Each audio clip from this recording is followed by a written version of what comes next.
Vous êtes, mesdames et messieurs, sur NCA, la nouvelle chaîne africaine, et bienvenue à vous dans Frontal, votre rendez-vous qui vous plonge au cœur de l'actualité politique sur le continent. 3 chiffres pour commencer cette émission. 3,5 millions d'Africains nés en Afrique vivent en France. Chaque année, c'est 3,5 millions d'Africains qui vivent en France et ceux qui vivent dans les autres pays du continent européen envoient environ 100 milliards de dollars en Afrique. C'est plus que l'aide au développement. 71,5% des Africains de la diaspora souhaitent aller travailler en Afrique. Mais est-ce si simple? Quelles sont les opportunités qu'offre le continent qui serait en plein essor? Quels sont les obstacles de réinstallation en Afrique et comment les surmonter? 3 intellectuels africains avec moi pour en parler. Professeur Aimé Boni, vous êtes cardiologue, médecin des hôpitaux de France, mais vous enseignez aussi la médecine à l'université de Douala au Cameroun. Vous connaissez les deux mondes, celui d'ici, le monde occidental, et le monde africain.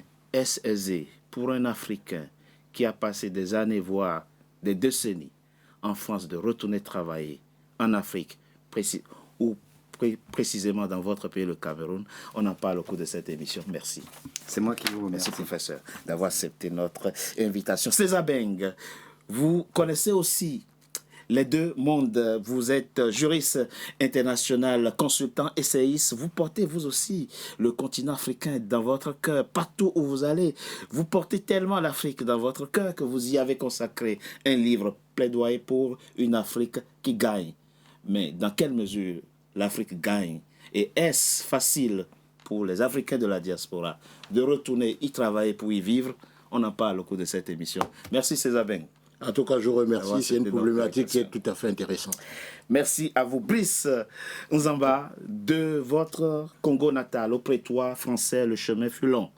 Mais vous y êtes, vous êtes avocat au barreau de Paris. Alors, à quand votre inscription au barreau du Congo et votre installation définitive à Brazzaville, à Dolisie ou à Pointe-Noire? On en parle au cours de cette émission. Merci, maître. Merci. Merci d'avoir accepté notre invitation. Commençons par vous. Plaidoyer pour une Afrique qui gagne. César Beng.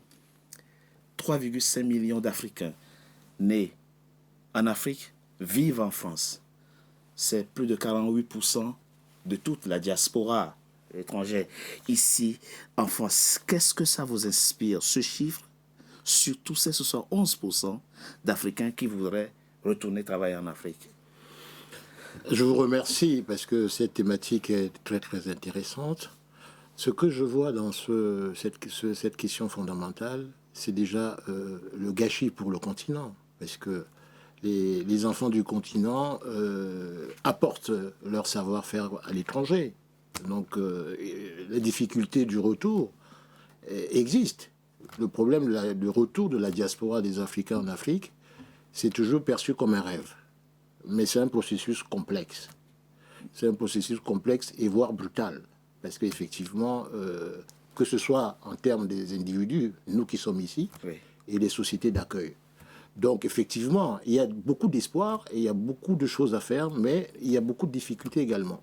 Il y a beaucoup de difficultés et également, comme vous dites, professeur Aimé Boni, on peut s'étonner qu'autant d'Africains veuillent retourner en Afrique. Mais qu'est-ce que ça traduit? Que finalement, peu importe le temps que tu auras passé ici, on n'est jamais ici chez nous. On restera des étrangers. D'où cette envie, ce souhait de retourner sur la terre qui nous a vu naître. Mais c'est un phénomène qui est normal et naturel. D'ailleurs, il y a une expression qui dit « nul n'est jamais mieux ailleurs que chez soi ». Chez soi. Voilà, et ce n'est pas propre qu'aux Africains. Quels que soient les pays, quelles que soient les diasporas, il faut savoir que les diasporas ont pour vocation, à un moment donné, de retourner d'où elles viennent, ces diasporas, pour, aider à développer donc leur pays, mais deux aussi, d'essayer de vivre heureux avec une certaine reconnaissance des siens, parce qu'on n'est jamais mieux reconnu que par les siens. Voilà, donc cette envie, elle existe, mais aujourd'hui, on a l'impression qu'elle est plus prégnante parce que on a la difficulté de rentrer, nous allons évoquer les raisons pour lesquelles on a la difficulté de rentrer, Oui. mais on a toujours été en Occident. Les Africains sont toujours venus en Occident, comme les Asiatiques vont aux États-Unis, les Américains vont ailleurs et tout. Mais le problème, c'est que le retour est difficile aujourd'hui, alors qu'il ne l'était pas dans le début des indépendances. L'une des raisons est que avant, nos pays avaient besoin des ressources humaines, parce qu'il y avait de la place. C'est ça. Mais aujourd'hui, il n'y a pas de la place, pas parce qu'il y a de la qualité en termes de ressources humaines, mais en nombre, il y a. Et ce nombre-là, qui est parfois moins qualifié que ceux qui viennent de l'Occident, ce nombre, la terre appartenant aux premiers occupants, empêche les autres d'arriver. Et il y a donc ce conflit qui, justement, doit être à l'ordre du jour là, dans ce débat. Et c'est là où la situation devient complexe. Brice Nzamba, pour ceux qui ont vécu en Allemagne, ceux qui y vivent, et ceux qui y vivent encore aujourd'hui, comme moi qui y ai vécu pendant 15 ans, il y a deux questions que l'Allemand que tu rencontres en Allemagne te pose. Tu viens d'où? Tu retournes quand chez toi? C'est même pas méchant. C'est pas forcément méchant, parce que dans sa psyché, dans sa conception à lui, ce n'est pas normal de quitter définitivement son terroir, comme l'a dit le professeur. Il faut à un moment donné retourner chez soi. Mais qu'est-ce qui rend aujourd'hui comme un peu plus préant le désir de retourner? C'est quoi?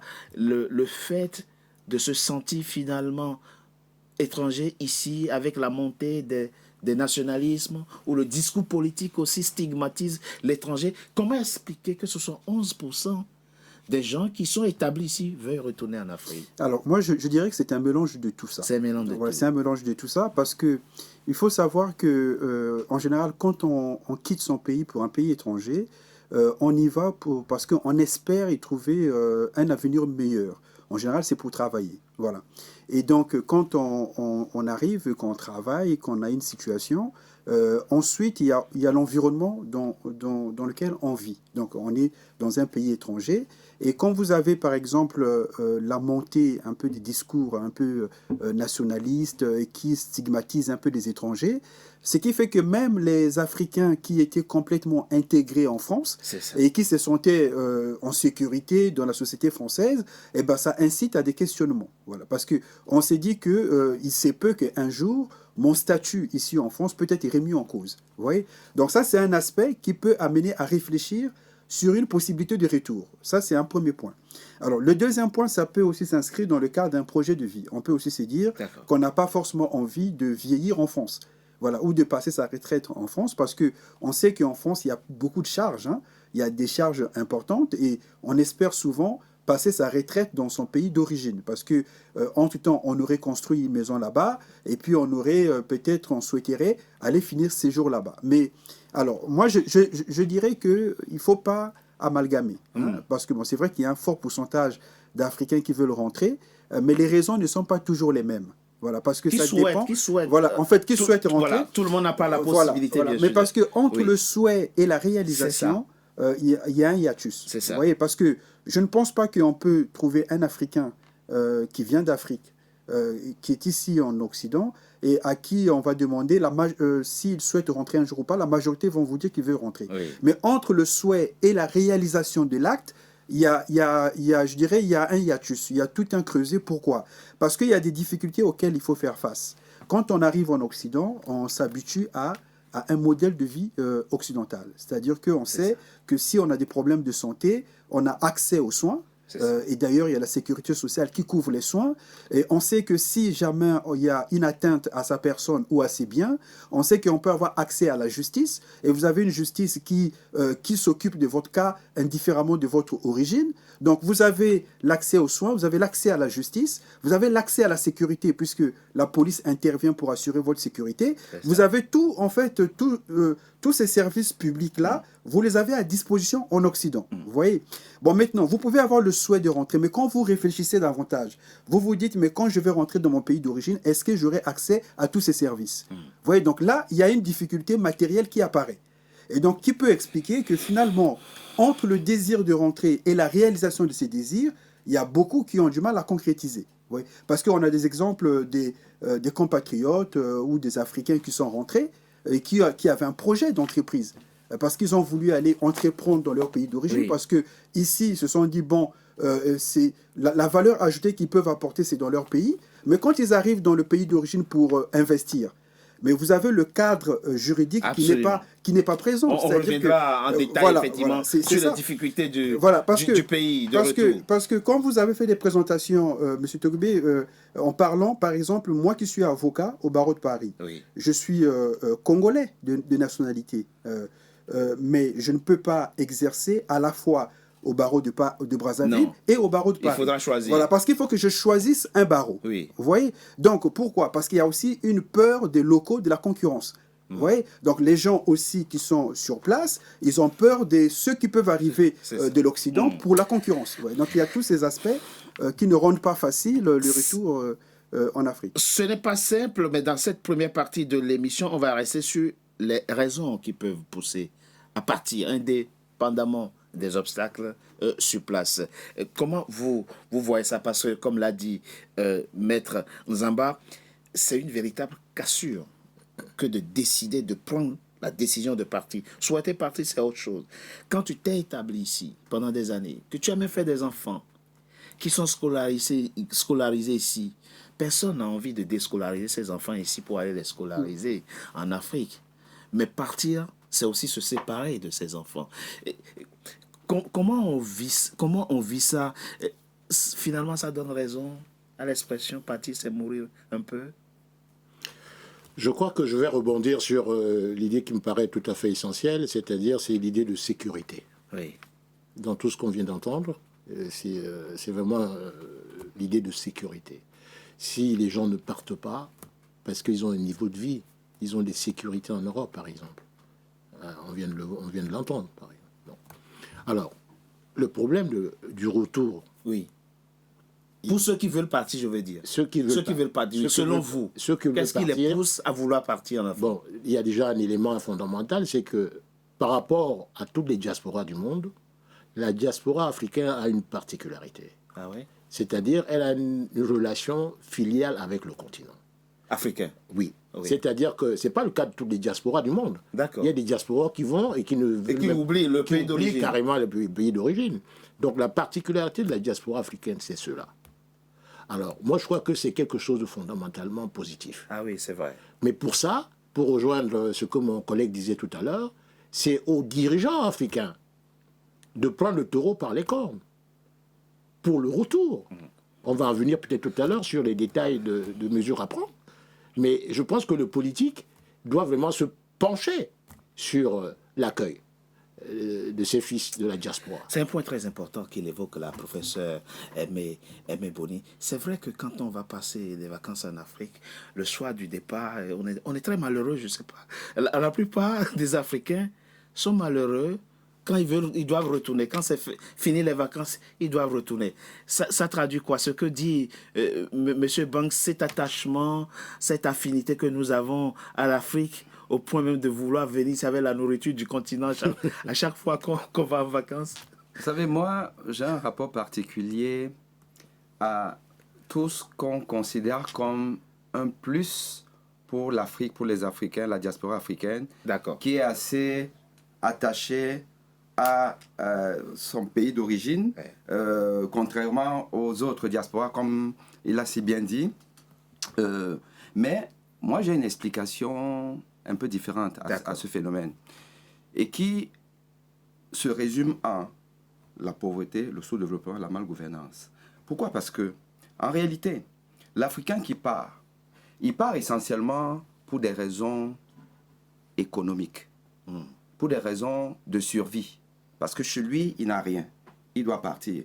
Ou alors, il est parti pour une formation universitaire ou autre. Il part se former. Mais la plupart du temps, quand il part, il amène déjà l'esprit que, bon, si je trouve l'opportunité, je vais rester là-bas. Pourquoi? Parce que chez lui, il n'y a pas ces opportunités-là. Mais vous partez, mais vous avez une famille. Vous avez un socle familial qui reste très attaché à vous et qui finalement dépend de vous. C'est pour ça que la dépendance à la diaspora est très prégnante chez nous. Et vous ne pouvez donc pas partir ayant laissé votre mère, votre père, vos frères et sœurs et les abandonner. Or, l'occidental qui quitte la France pour partir en Australie, Aux États-Unis. aux États-Unis, Oui. mais il n'a pas, il n'a pas C'est des vrai. gens qui comptent sur lui. C'est Parce vrai. qu'il est même peut-être finalement fils unique. Vous comprenez un peu. Et ça, il faut pouvoir l'expliquer pour comprendre effectivement ce phénomène qui a été dit et qui a raison. Donc en réalité, et moi j'ai toujours pensé que les diasporas africaines, le fait qu'elles veulent partir, elles ne partent pas ailleurs pour les mêmes raisons que les diasporas occidentaux des pays aboutis, je vais les appeler comme ça là. Et le retour difficile n'a pas aussi les mêmes raisons que les autres. Et tout ça tourne autour d'une mauvaise gestion des indépendances africaines. C'est-à-dire que nous n'avons pas su gérer justement notre volonté à vouloir s'autodéterminer et à donner à chacun de nous le meilleur possible. Et ce meilleur, nous allons le chercher ailleurs. Et quand nous partons ailleurs, d'ailleurs, Maître l'a dit tout à l'heure, nous partons ailleurs. Mais la nature a horreur du vide. Oui. Il y a bien des gens qui vont prendre des postes. C'est vrai. Ces gens-là ne sont pas compétents. Et ils n'auront jamais envie que vous qui êtes partis Bon, acquérir... ils ne sont pas tous incompétents. Non, mais évidemment, non, évidemment. Oui, on parle, oui, bien sûr, oui. on parle toujours du masque critique Absolument. qui oui. finalement fait le blocage. Ah bon, on est Parce d'accord. que ce qu'il a dit, on pourrait, bon là on n'est pas là pour parler des expériences personnelles, mais je peux vous assurer que même dans le monde médical, dans le monde universitaire, vous allez vous rendre compte que ce n'est pas d'un bon œil qu'on voit ceux qui viennent d'ailleurs. Et pour une raison simple, c'est que ça devient une compétition. Pourtant une compétition qui devait être saine et qui devait permettre, mais... Je propose qu'on marque une courte pause. On se retrouve dans quelques instants pour la suite de notre émission. À tout de suite. NCA, désormais sur Free. Après son intégration au bouquet Canal+ Afrique, Canal 9 et Canal 573, NCA poursuit son développement et vient d'intégrer le célèbre bouquet Free TV, Canal 426. La chaîne panafricaine renforce ainsi son ancrage aussi bien en Afrique que hors d'Afrique. Le développement de NCA, c'est vous, nos téléspectateurs à travers le monde. NCA, la chaîne panafricaine de référence.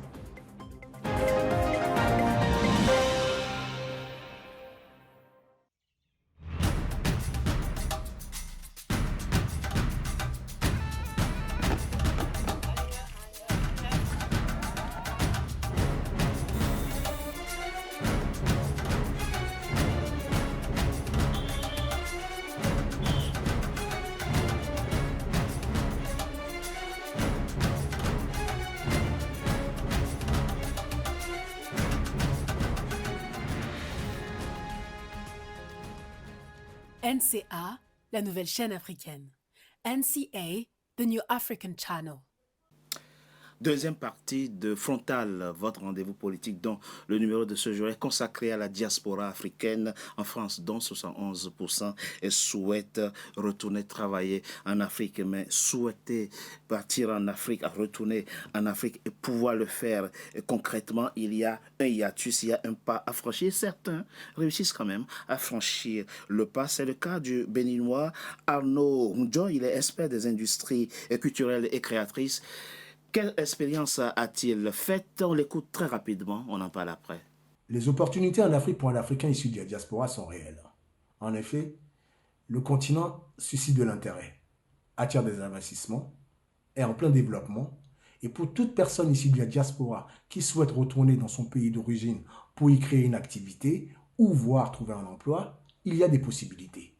À titre personnel, en tant que chef de projet, expert dans les industries culturelles et créatives, dans l'entrepreneuriat et dans le digital, j'ai pu trouver des possibilités pour pouvoir créer mon activité, notamment au Bénin, dont je suis originaire. Néanmoins, il y a des paramètres à prendre en compte. L'adaptabilité.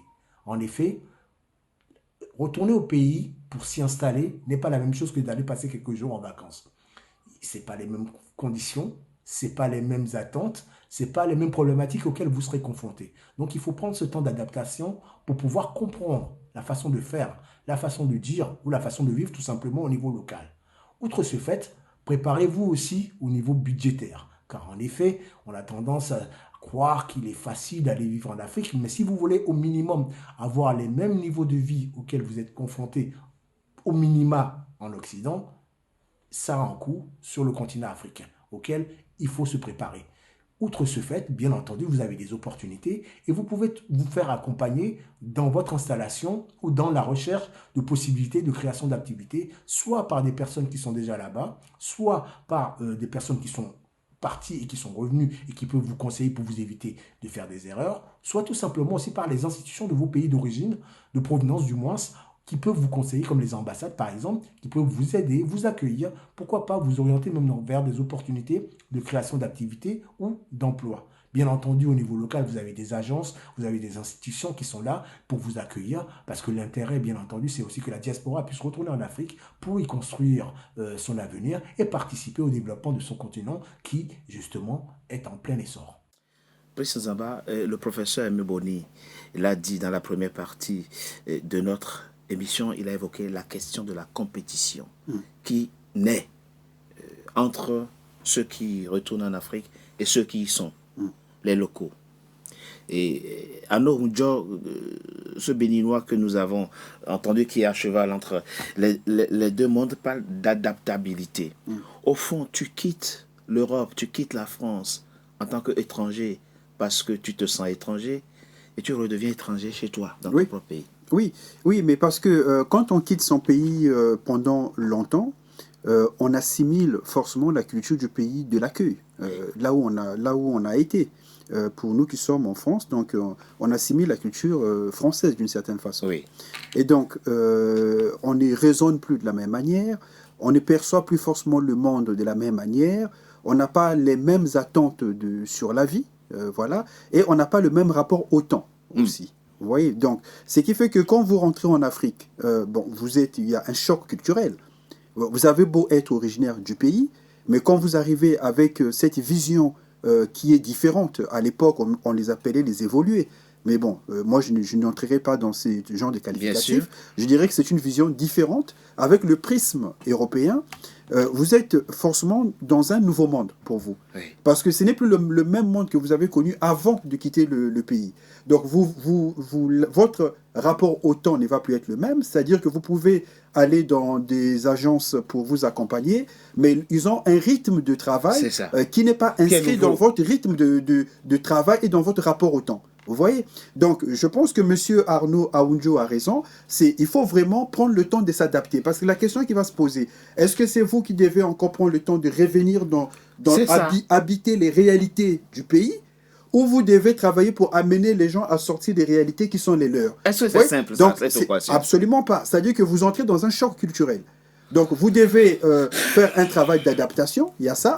Et à côté de cela, vous avez aussi le fait que les locaux, déjà eux-mêmes, ils sont confrontés à des difficultés pour pouvoir créer des activités. Et aussi, il faut dire que tous les pays ne sont pas logés à la même enseigne. On est d'accord. Voilà, parce qu'on ne va pas parler du Bénin, le cadre dans lequel le Bénin accueille c'est pas la même chose que le Togo, que le Congo-Brazzaville. C'est ça. Vous voyez, donc je pense qu'il y a des singularités qu'il est nécessaire de tenir compte et de ne pas mettre tous les pays dans les mêmes réalités. On est d'accord. Mais il y a des réalités transversales. Maître Nzamba a parlé notamment du rapport au temps. Tu as rendez-vous avec quelqu'un pour des raisons professionnelles. Il vient avec 4 heures de retard, il ne comprend même pas pourquoi tu t'énerves. Pourtant, il est venu 4 heures, vous avez dit 10 heures, il vient à 14 heures, il ne comprend pas pourquoi tu t'énerves. Comment on fait? Comment on se positionne par rapport à ça? En fait, il y a 3 idées. Je vais reprendre la dernière idée. Oui. C'est le décalage social et culturel. C'est ça. Bon, il a si bien dit, c'est le rapport au temps, c'est pas la même chose, le rapport à l'argent, c'est pas du tout la même chose, c'est vrai. Il y a une deuxième idée que j'ai suivie tout à l'heure par rapport au professeur, c'est l'idée, je dirais, de l'accompagnement par l'institutionnel. À savoir qu'il a si bien dit que beaucoup de gens partent parce qu'effectivement, il n'y a pas de possibilité de développement localement. C'est-à-dire qu'ils n'ont pas de perspective d'emploi et de sortie de crise. C'est un aspect hyper important. Vous voyez qu'on revient sur ce que je vous disais tout à l'heure, un besoin de changement de leadership. Oui. Une autre façon de fonctionner. Aimer le continent et dire qu'on va le développer. C'est pas le dire, mais le faire. Bon, effectivement, le Béninois dit quelque chose de fondamental. Je suis d'accord avec lui. En fait, il faudrait réintégrer le fait que le fait de retourner, c'est une forme de migration qu'il faudra accepter. Enfin, tu es immigré dans ton propre pays. Oui. Cette adaptabilité, c'est ça. Oui, c'est ça. Il faut intégrer ce qu'on va faire une nouvelle migration pour s'adapter. Il a raison. Professeur Aimé Boni, vous êtes médecin, ça tombe bien. Puisque nous sommes en train de parler des obstacles, entre autres. Je rencontre un médecin zimbabwéen qui vit à Londres. Il dit, mais j'aimerais bien retourner chez moi. Mais vous aimeriez, c'est $100 par mois, le salaire moyen d'un médecin. J'ai un enfant à Londres et ma femme, londonienne. Je ne peux pas partir d'ailleurs tout de suite avec eux, il faut que moi je parte d'abord. Mais si je gagne $100, ça ne suffit même pas pour payer la cantine de mon fils. Comment on fait? Ben, on fait que, une fois de plus, et on tourne autour de la même problématique, c'est la vision politique dans un pays. Comment on s'arrange pour qu'un médecin, un avocat, un enseignant puisse avoir des conditions décentes de vie pour pouvoir travailler et éduquer ses enfants? Comment on fait? On met en place des politiques qui mettent au centre de toutes les préoccupations politiques l'être humain. Vous prenez, et ça Maître Zanga l'a dit tout à l'heure, vous prenez 3-4 pays différents, parfois au revenu PIB à peu près identique. Et même, vous vous rendez compte que certains pays ont un PIB plus important, mais le retour de la diaspora, l'investissement que vous pouvez apporter sera plus efficient dans tel pays par rapport à l'autre. Moi, j'ai la chance, l'avantage de connaître particulièrement 3 pays africains, la Côte d'Ivoire, le Rwanda, le Cameroun. De ces 3 pays, le pays qui a normalement le plus de richesses, qui est potentiellement plus développé, c'est le Cameroun. Si, le Cameroun est potentiellement plus riche que la Côte d'Ivoire. Potentiellement, oui. Potentiellement, je dis bien potentiellement. On est d'accord. Mais je peux vous assurer que la probabilité que le diasporien camerounais réussisse une affaire au Cameroun est 100 fois inférieure au Rwandais et peut-être 70 fois inférieure à l'Ivoirien. Vous arrivez en Côte d'Ivoire, pour créer une entreprise, ça vous prend quelques jours, avec toutes les facilités possibles. Unique, etc. Même les Camerounais qui vivent là-bas vont vous le dire, qu'ils ont eu toutes les facilités pour ouvrir. Au Rwanda, c'est en un clic. Parfois, vous n'avez pas besoin de vous déplacer. Étant ici, là, ils ont un site internet où tout est consigné. Après, vous allez signer vos documents à l'ambassade ici à Paris. Vous avez ouvert votre entreprise. Et vous venez, on vous ouvre toutes les portes à partir du moment où votre projet est efficient. Au Cameroun, ça vous prendra des mois. Et vous aurez laissé beaucoup de ce qu'on appelle les bacs chiches. Oui. C'est une question de mentalité. Le sous-développement est d'abord mental. Si nous résolvons ce problème-là, nous allons comprendre que nous allons rattraper notre gap. Parce que la diaspora, mais c'est une manne financière. D'ailleurs, vous l'avez dit. On n'a pas besoin, comme au Cameroun aujourd'hui, le gouvernement camerounais va dans le marché international pour faire des prêts à des taux prohibitifs de peut-être 15%. Alors que l'argent de la diaspora, c'est un argent sans intérêt qui est là, qui est disponible. Il suffit juste de le faciliter. Et il y a des pays qui ont compris ça, tels que le Rwanda, un peu la Côte d'Ivoire. Donc je pense que le problème, à ce niveau, le problème du médecin, de l'avocat, nous avons de toute façon les mêmes problématiques. Mais vous, comment ça se passe avec vos collègues camerounais quand vous retournez à Douala enseigner? Vous savez, il y a toujours un regard particulier. Et comme je vous l'ai dit, et très sincèrement, le fait que vous soyez compétent, parce qu'on sait quand même que vous ne pouvez pas être un médecin ayant validé tous ces diplômes, toutes ces accréditations dans un pays et que vous ne soyez pas compétent. Donc, il y en a qui ont même essayé, ils n'ont pas pu, ils sont rentrés au Cameroun ou ailleurs, et qui occupent des postes de responsabilité. Donc vous imaginez que vous arrivez, on sait que vous êtes compétent. Et on sait que vous allez mettre en lumière certaines failles dans la prise en charge. Bien sûr. Et donc, forcément, vous êtes combattu. Ce problème-là existe pas qu'au Cameroun, mais dans plusieurs pays.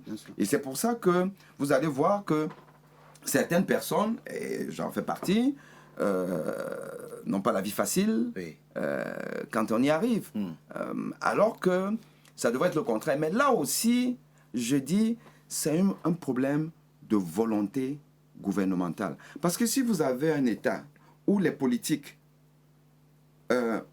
choisissent dans des postes clés des personnes qui ont la carrure, qui ont le mérite, et vous comprenez que ça va mal. Sinon, après, on est dans ce qu'on appelle la reproduction des semblables. Si moi, je ne suis pas compétent, je vais mettre comme mon N-1, quelqu'un qui ne l'est pas aussi, et ainsi de suite, là, et finalement, ça irradie la société.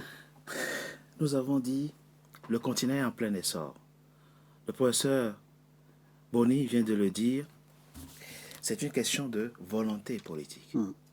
On se souvient d'un président africain, Patrice Talon, il est reçu par son homologue français, François Hollande, sur le perron de l'Élysée.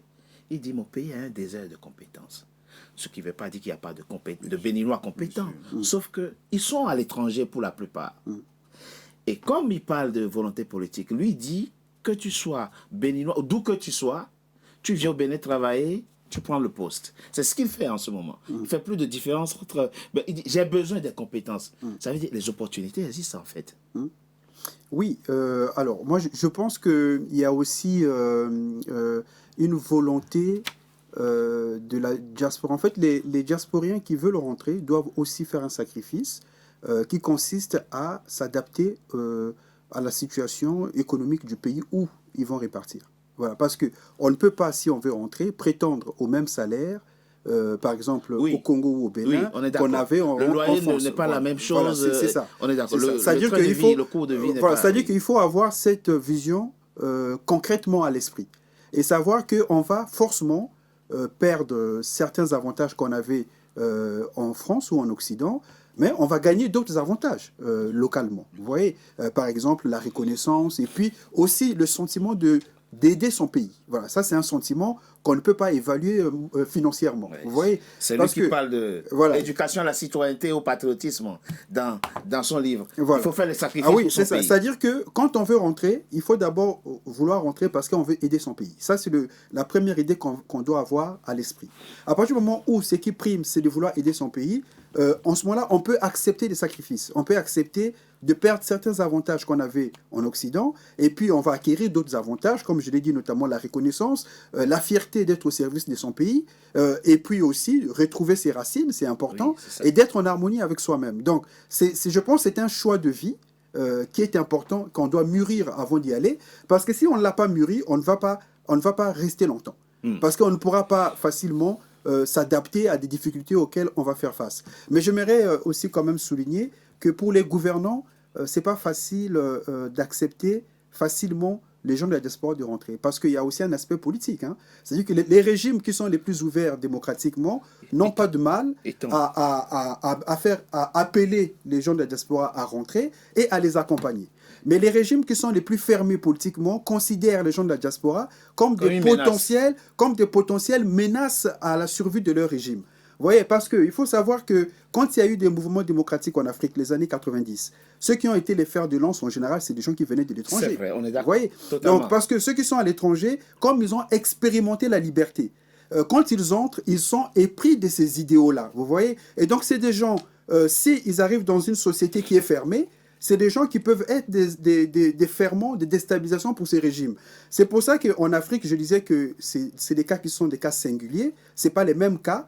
En Afrique, les régimes qui sont les plus ouverts démocratiquement n'ont pas du mal à absorber leur diaspora et à les faire travailler. Mais les régimes qui sont les plus fermés ont peur de leur diaspora. On marque une courte pause, on se retrouve dans quelques instants pour la troisième et dernière partie de notre émission. Tout de suite. NCA, désormais sur Free. Après son intégration au bouquet Canal+ Afrique, Canal 9 et Canal 573, NCA poursuit son développement et vient d'intégrer le célèbre bouquet Free TV, Canal 426. La chaîne panafricaine renforce ainsi son ancrage aussi bien en Afrique que hors d'Afrique. Le développement de NCA, c'est vous, nos téléspectateurs à travers le monde. NCA, la chaîne panafricaine de référence.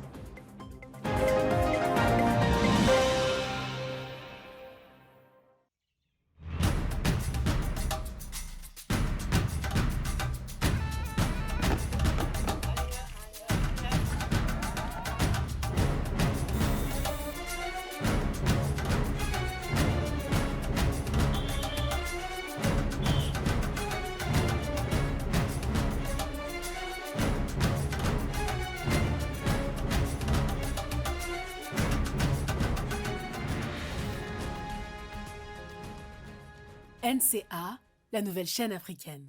NCA, the New African Channel. Troisième et dernière partie de Frontal, votre rendez-vous politique, dont le numéro de ce jour est consacré au désir de retour de la diaspora africaine en France. 71% sont-ils au sein de la diaspora africaine en France à souhaiter retourner travailler au pays. César Beng. Maître Nzamba a dit quelque chose d'intéressant dans la deuxième partie de notre émission. C'est la question de la citoyenneté responsable et du patriotisme.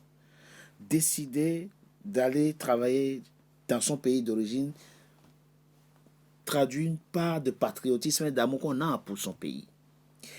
Et vous en parlez très bien dans votre livre quand vous parlez de l'éducation à la citoyenneté. Vous avez des gens qui n'ont pas la culture de l'intérêt général, qui sont là pour servir et pour se servir. Comment on fait pour s'adapter par rapport à ce système, du moins pour s'adapter à ce système de pensée où celui qui vient est traité de blanc, où on dit mais c'est lui, c'est parce qu'il est resté là-bas qu'il ne sait pas comment ça fonctionne le système. Sauf qu'on ne peut pas changer le système. Mais on ne veut pas s'y adapter non plus. Comment on fait? C'est une question cruciale. L'Afrique qui gagne a besoin d'une révolution. Qu'est-ce que j'entends par révolution? Je vais prendre quelques idées de mes copanélistes tout à l'heure. Je pense honnêtement qu'on ne pourra pas changer les choses avec les gens d'hier. C'est impossible, à mon sens. Il faut une révolution de leadership. Oui. Qu'est-ce que j'entends par là? Ça veut dire qu'il faut qu'il y ait des nouveaux responsables africains mettent en avant la compétence. Il y a on a évoqué ça tout à l'heure, le professeur a parlé du Rwanda, il a parlé d'un certain nombre de pays qui facilitent le retour de la diaspora. Mais dans ce cas-là, la diaspora joue un rôle clé. Bien sûr. Dans l'innovation, dans la création des entreprises et dans la création des emplois. Donc on voit bien que dans cette Afrique-là, il y a des gens qui ont une longueur d'avance. Alors on ne pourra rien faire, à mon sens, si on n'a pas une prise de conscience, à savoir que pour développer l'Afrique, nous devons aller chercher en nous-mêmes les ressources nécessaires pour développer la compétence, répartir les richesses de manière juste et équitable.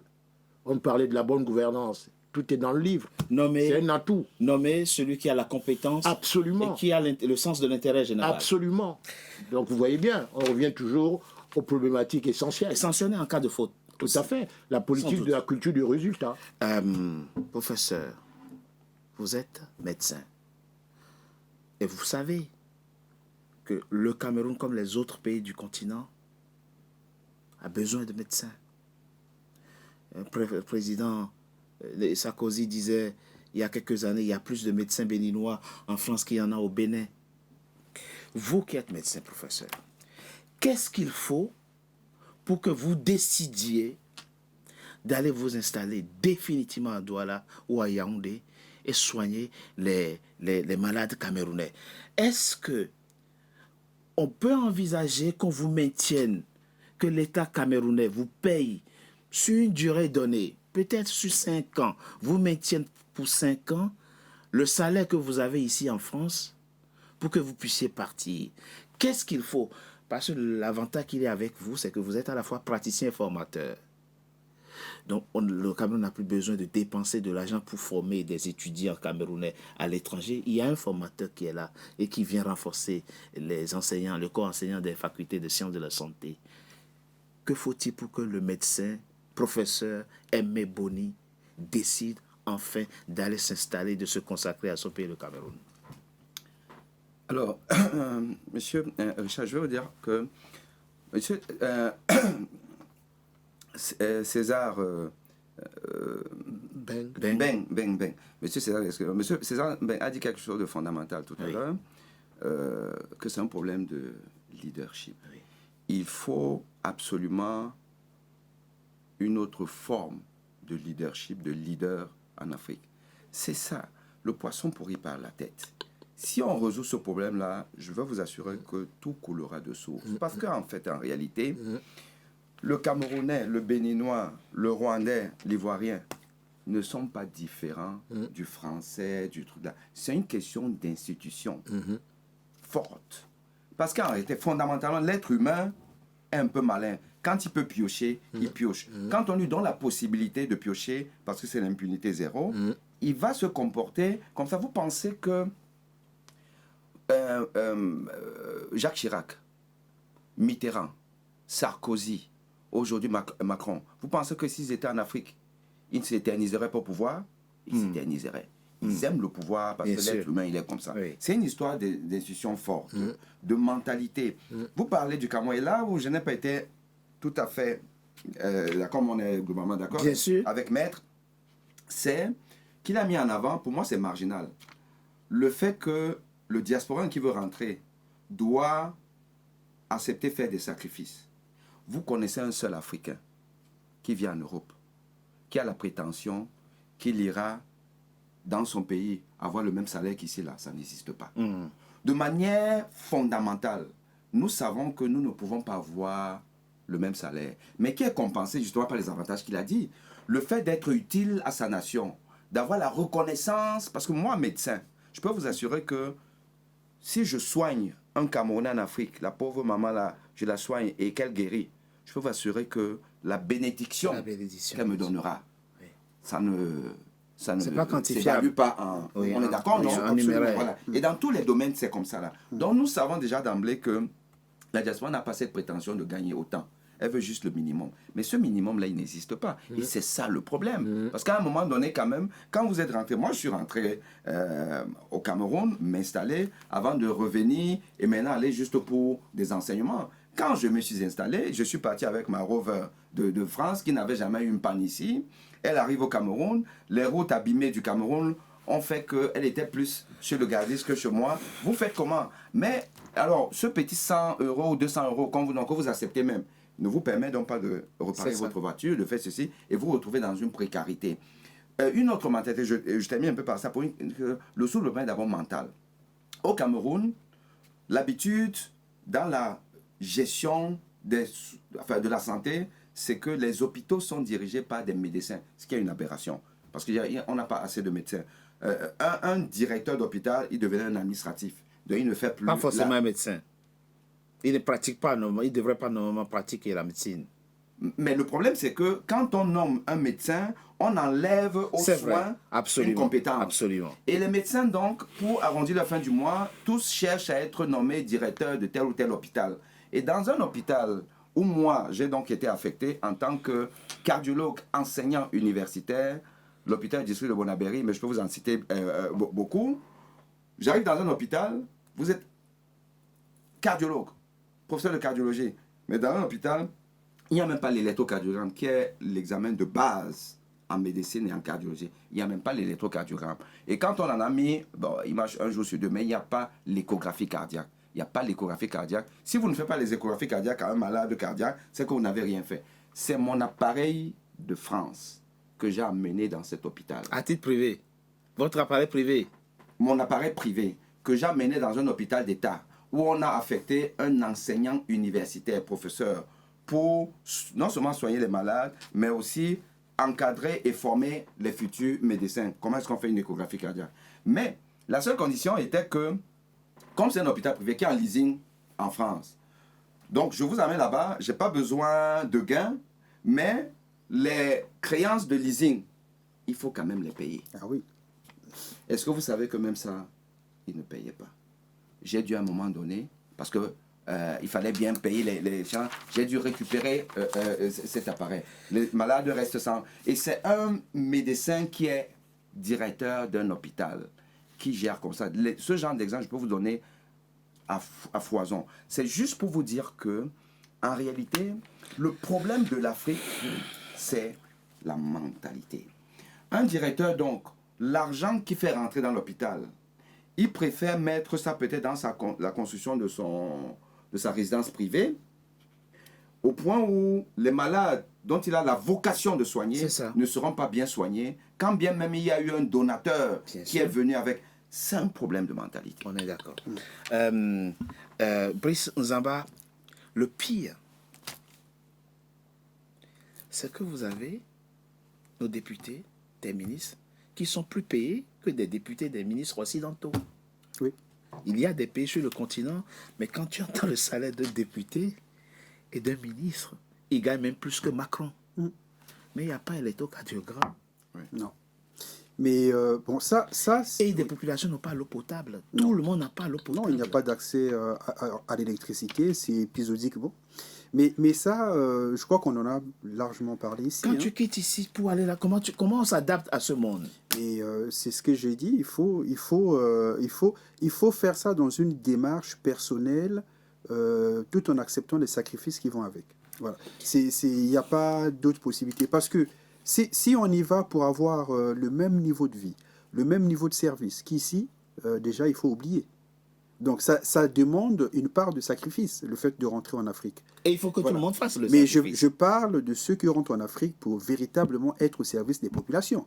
Parce qu'il y a aussi ceux qui rentrent en Afrique parce qu'ils vont faire de la politique pour être ministre, être député et s'enrichir au dos de la population. Il y a aussi ceux qui font ces choix-là. Mais moi, je parle des gens qui veulent rentrer en Afrique pour précisément être au service des populations. Vous dites plaidoyer pour une Afrique qui gagne. Voilà que l'Afrique gaspille ses compétences. Parce que ce qu'on dit là, ça c'est du gaspillage. Bien entendu, ils soignent des gens ici. Donc, ok, on a besoin du professeur. Enfin, on a besoin, c'est vrai, du professeur ici, il est utile ici. Mais je suis plus utile là-bas. Mais il est plus utile dans ce pays. Vous savez, la position du professeur me touche énormément. Et dans le livre, j'insiste sur un chapitre particulier. Je l'ai intitulé « La culture de l'art de la performance opérationnelle ». Oui. Qu'est-ce que j'entends par là? Après avoir dit tout à l'heure que le préalable, c'est le changement de leadership. Mais dans ce paragraphe-là, c'est un modèle de management qui a pour principe le citoyen comblé. D'accord? Le citoyen comblé. Ça veut dire que dans toutes les strates des sociétés africaines, il faut que ce soit un leitmotiv. Le cas du professeur ne devait pas exister. Si, à l'hôpital, on considère qu'on applique la culture de la performance opérationnelle, il n'aurait pas à avoir ce genre de problème. Donc, en fait, on revient au fait que, et c'est ça, je pense que c'est vachement important. Vous voyez, on a fait un peu le tour. Plaidoyer pour une Afrique qui gagne. C'est angoissant. Vous voyez d'où on part, quels sont les changements qu'il faut faire et comment on peut décoller. Sans oublier vos collègues qui préfèrent déserter le public, où ils sont fonctionnaires, pour aller aussi intervenir dans des privés, dans des cliniques privées. Mais là aussi, c'est un problème conjoncturel, c'est un problème de vision, un problème de gouvernance. Parce qu'en fait, celui qui est à l'hôpital, qui a un salaire qui ne lui permet pas C'est vrai. de... On est parce qu'il d'accord. il est médecin. On est Ça d'accord. veut dire que son enfant doit être dans une bonne école. On est totalement d'accord. Voilà, donc il est obligé. Donc c'est un problème On est de d'accord. gouvernance finalement. Et ce que je voulais aussi dire, parce que ce volet là on l'oublie beaucoup, on a l'impression que finalement la problématique tourne autour des gouvernants, donc des politiques, et puis la diaspora qui est là. Mais il y a aussi les populations Vous avez raison. locales qui doivent aussi jouer le jeu, être prêtes à accueillir cette diaspora, parce que Tout à fait. ça aussi, ce n'est pas gagné. Totalement raison. Ça fait partie, et Brice, nous avons ce que dit le professeur, est très intéressant. Il se plaint, un Africain rencontré, qui se plaint de son cousin. Mais qu'est-ce qu'il a fait, ton cousin de mal? Ah, il ne veut pas aider les gens. Moi, j'ai besoin d'aide, il me dit, il n'a pas d'argent. Je dis, mais s'il n'a pas l'argent, c'est parce qu'il n'a pas. Effectivement, non, mais il y a des gens qui travaillent sur son chantier, il est en train de construire sa maison. Je dis, mais s'il va attendre de résoudre tous vos problèmes avant de construire sa maison, il ne construira jamais ça. Oui, mais ça fait partie du choc culturel. Voilà, parce que quand on rentre de l'Occident pour l'Afrique, comme je l'ai dit tantôt, on a une vision du monde qui est devenue différente. Voilà. Oui. Et on vous perçoit aussi différemment. Voilà, c'est ça. C'est-à-dire que dans la sociologie africaine, on considère que celui qui est réputé avoir plus d'argent doit aider les autres. Vous voyez, ça, c'est dans la sociologie un peu africaine. Alors, ce qui fait que le rapport à l'argent est différent en Afrique que le rapport à l'argent qu'on a ici en Occident. Vous voyez? Parce que l'argent, on considère ça ici comme étant une valeur qu'on acquiert par le travail et qu'on ne peut pas dissiper. C'est ça. Voilà, donc l'argent, soit on l'épargne, soit on l'investit. Mais on ne le dépense pas sans raison ou juste pour... bon, c'est vrai de temps en temps, mais pas toujours. Ce n'est pas toujours le cas. Donc le cousin qui veut avoir de l'argent, quand il fait sa demande, celui de la diaspora qui est là, il peut juger que sa demande est fantaisiste. Oui. Vous voyez? Donc, il va considérer qu'il n'a pas à faire sortir de l'argent pour étancher un désir fantaisiste, mais cela va être mal interprété par l'autre, qui considère qu'il est devenu orgueilleux. Oui, puis s'il est en train de construire, il est en train de construire, donc c'est qu'il a de l'argent. Oui. Parce qu'à partir du moment où on considère que vous avez de l'argent sur des critères qui sont les leurs, vous devez être disponible à donner de l'argent tout le temps. C'est ça. Voyez? Donc, vous ne pouvez pas dire que vous n'avez pas d'argent à partir du moment où vous êtes en train de construire. Parce qu'ils ne comprennent pas que l'argent que vous avez, c'est pour investir dans l'activité dans laquelle vous êtes. Ouais, donc, ça, c'est un problème de vision du monde. Et c'est un problème culturel. C'est culturel. Donc, il y a aussi ça, parce que quand vous arrivez en Afrique, il y a tous les dangers qui vont avec. Hein, parce qu'on peut facilement aussi, dans la famille, vous faire du mal. Oui. Vous voyez? Parce qu'on considère que vous êtes devenu orgueilleux, que vous êtes pingre, que vous n'aidez pas les autres, alors que vous êtes dans une vision qui est plus globale, de résoudre les problèmes de façon plus globale. Ouais, donc c'est ça. Là où c'est encore plus compliqué, mais je crois que une Camerounaise dont j'adore la plume a déjà expliqué et ça dans un beau livre. Et si l'Afrique refusait le développement, Assel Kabou, elle s'appelle aujourd'hui on l'a fait taire complètement, c'est fini, elle ne parle plus, elle est je crois dans sa Bretagne, elle s'est réfugiée Assel Kabou, elle est camerounaise. Et si l'Afrique refusait, qui parlait de problèmes de mentalité, dit ce n'est pas un problème de le maître Brice Nzaba a dit. Ils ont leur perception de nous parce que le cousin en question, ce n'est pas qu'on ne lui a pas donné de l'argent. Son frère dit, demande-lui, s'il n'y a pas longtemps, je ne lui ai pas donné 300 000. Tu sais ce qu'il a fait avec? Il allait doter sa troisième femme. Ouais. Ce n'est pas les mêmes priorités. Je vais rebondir sur cet aspect qui est quand même assez important aussi. C'est-à-dire que... Mais ça, c'est dû au fait que les systèmes en place reposent sur des populations spécifiques. Je m'explique. C'est-à-dire que les dirigeants cooptent des personnalités qui répondent à un certain nombre de critères. Il n'y a pas de la compétence, il y a le contrôle et la soumission. C'est vrai. Donc, ça veut dire que ceux qui vont vous combattre quand vous allez à diaspora avant de rentrer, c'est souvent c'est vrai. Ceux qui sont même intelligents, comme vous dites. Mais simplement, ils sont au service d'autre chose, d'une autre mentalité qui n'est pas pour le développement du continent. Et qui sont le support des régimes en place. Vous voyez ce que je veux dire? C'est eux qui vous combattent, en règle générale. Et le professeur Bétine l'a dit. Et ils ne veulent pas voir la compétence. C'est ça. Ils vont tout faire pour vous noyer, en fait. Merci. Merci César Beng d'avoir participé à ces gens. Professeur, très, très rapidement, au fond, parmi ces 3 millions, ces 3,5 millions d'Africains de la diaspora, il y a un bon stock qui ne partira jamais. C'est gaspillage. Au regard de tout ce qu'on vient d'évoquer ici, c'est du gaspillage à une condition définitive pour le continent. Non, je crois que ce n'est pas définitivement scellé. Non. Si le continent change, si le leadership change, je peux vous assurer qu'il y a des gens qui ne partent pas pour rien au monde parce qu'ils savent que c'est pas bien là-bas, c'est pas bon. Mais il suffit qu'un leader arrive dans un pays qui disent que bon, la récréation est terminée, un peu comme on a connu Jerry Rawlings à l'époque et tout. Je peux vous assurer que ceux-là qui avaient mis une croix vont dire, mais parce que quoi qu'on dise, le pays de quelqu'un, c'est le pays de quelqu'un. C'est vrai. La terre de quelqu'un, c'est la terre de quelqu'un. Il y a des gens qui n'ont pas vu qui n'ont pas pu enterrer leurs parents, c'est ça. mais qui aimeraient repartir pour prier sur la tombe. Donc je crois que ce n'est pas scellé. Il faut juste que nous cessions de vouloir comprendre des mentalités qui n'ont pas évolué. Et d'ailleurs, M. Sarkozy, que je n'apprécie pas beaucoup, mais qui pour moi dit quelque chose, peut-être pas pour les mêmes dessins, qui pour moi qui est fondamental, le fameux discours de Dakar. Allez comprendre ça autrement. L'Afrique n'est pas rentrée dans l'histoire. Elle se contente justement de vivre au rythme des saisons. Au rythme des saisons. Parce que ce que Maître venait de dire, c'est ça.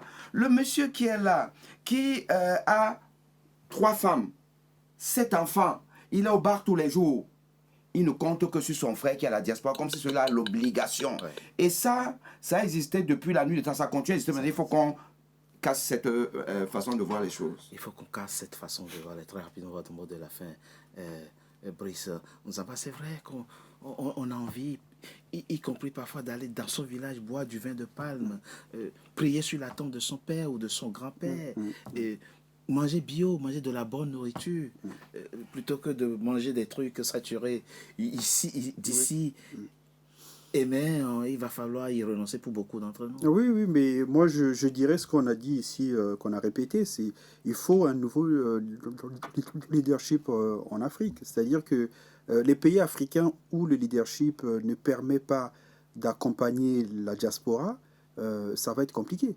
Voilà, parce que si on rentre, il faut espérer avoir au moins accès à minima au service qu'on a accès ici. Merci Brice Nzamba, je rappelle que vous êtes avocat au barreau de Paris, analyse politique. Merci à vous d'avoir participé à cet échange. Professeur Aimé Boni, cardiologue, médecin des hôpitaux de France, enseignant à la faculté de sciences de santé de l'université de Douala. Merci d'avoir participé. Quand vous parlez de médecin des hôpitaux de France, ce que je fais en France comme intervention, je peux vous assurer que je n'en fais même pas le 10% de ce que vous pourriez faire. Pourtant, ce serait possible s'il y avait un autre leadership. S'il y avait un autre leadership, j'espère que quelques décideurs tomberont sur cette émission et essaieront de changer les choses pour faire profiter les compétences de la diaspora au développement du continent africain. Merci à vous, César Beng, d'avoir participé à cet échange. C'est la fin, mesdames et messieurs de Frontal, votre rendez-vous politique dont le numéro de ce jour, vous l'avez vu, a été consacré à la diaspora africaine en France qui souhaite retourner en Afrique. Mais les obstacles évoqués dans cette émission, la partie est loin d'être gagnée. En tout cas, merci d'avoir été nombreux en notre compagnie. Restez fidèles au programme de NCA, désormais disponible sur le bouquet Canal Plus Afrique 573 et en France 426 sur Free. À très bientôt pour un nouveau numéro de Frontal. Merci à vous. Merci. Merci.